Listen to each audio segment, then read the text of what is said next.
Hello everyone, it's Katie here from the Scrappy Sisters, and I'm here today with my last DIY Advent Calendar gift video.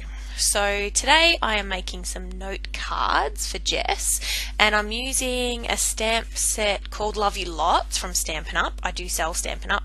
I'm a hobby demo, so I sell, predominantly to myself. I do run some card classes though, which have been fun.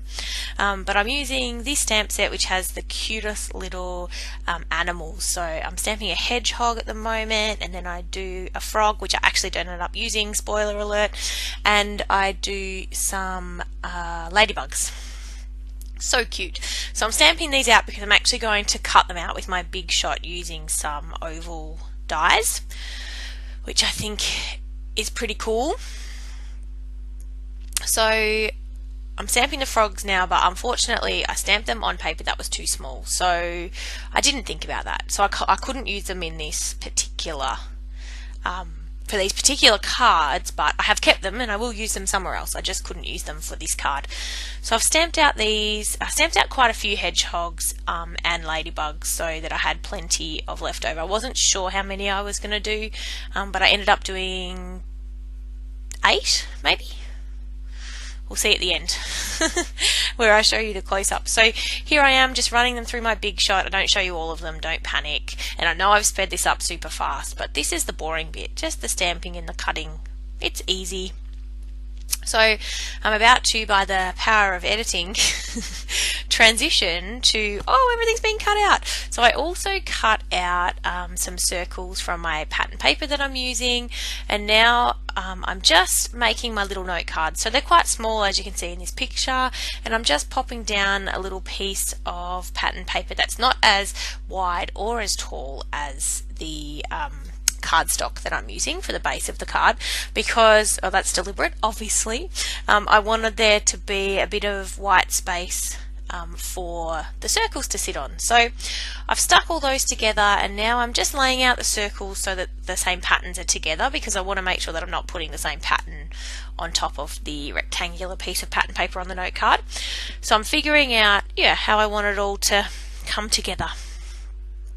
So here I'm just going through the note cards that are at the top and figuring out which circles I want and then which little animal I want to feature on the card as well. So just sticking down the circle, and then all of the animals on the white cardstock are popped up with dimensionals. So very simple, like so simple. Anybody could do these cards if you've got either a circle punch or a die cut machine that lets you cut out circles.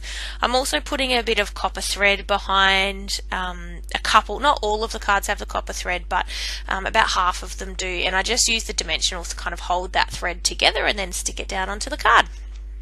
So I do put these a couple of orientations, so some of them are going vertical and some of them are going horizontal. So I'm doing a horizontal one at the moment. I just wanted to show you both versions so you could see what they both look like. I wasn't planning on doing that, but as I was sort of sticking them together, I was like, these would work horizontal as well. So I did.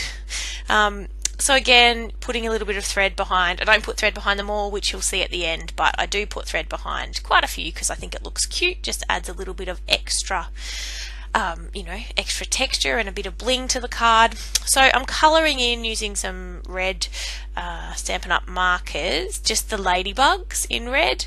I just think, again, it makes the red pop a little bit because there's only blue and white on the rest of the card. They're very sort of not plain because the pattern paper is, quite extensive, but they're just nice, like they're just very neutral card. But then the red, I just felt gave it a nice pop. And then I also, to the hedgehogs, to a couple of them, the bigger hedgehogs who are holding the flower, I make the flower red. And then for a couple of them, I also put a little bit of colour into the spikes, just using a crumb cake marker from Stampin' Up, because I think that looks cute. And then, of course, as you'll see shortly, what card could possibly be complete without Wink of Stella? So all of the hedgehogs get Wink of Stella, which is a sparkly pen, if you haven't seen it, on their spikes, because I just like to add sparkle to everything. One of the ladybugs gets the sparkle on the red, but then I decide that for the other ladybugs I want to make them shiny, and to do that I just use a bit of glue, fine tip glue, which is dries really shiny. It's lovely. So now I'm going to show you the close-ups of my card. So that's a shiny one, so you can see there the effect of the shininess on the ladybugs. Same, that one's got sparkle on it instead, and so this one is shiny as well. So you can see that the glue dries clear but glossy. Makes a really nice pop. And then you've got the little hedgehogs with the wink of Stella on their spikes, and the little flower for the bigger hedgehogs coloured in red as well. So I just think they turned out super cute, and I hope Jess likes them. It's always nice to have note cards stashed away so that if you ever need to send a thank you or a little card to someone, you've got a supply in the background. So I hope you're all doing well and enjoying our Advent Calendar series. This is the last DIY video from me. Unfortunately, I didn't film any DIY videos for my last couple of gifts, but tune back because we've got plenty more videos to show you for the rest of the month. Alright, bye everyone!